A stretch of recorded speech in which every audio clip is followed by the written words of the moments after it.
Di Nahdlatul Ulama itu ada lembaga penanggulangan bencana. Di situ ada program NU Peduli.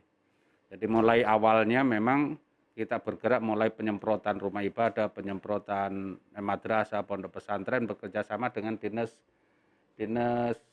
sosial kalau tidak salah Pak Wali waktu itu. Ya. Kemudian juga mendorong bagaimana taat penggunaan masker, menjaga jarak, kemudian menghindari kerumunan dan lain sebagainya. Seluruh kebijakan pemerintah, Nahdlatul Ulama wajib untuk mensosialisasikan dan menyampaikan. Ya.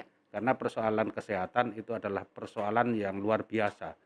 Dan COVID ini kita membuat tim ya, dari 15 kecamatan yang ada, 153 kecamatan yang ada, NU itu sudah masuk kelurahan.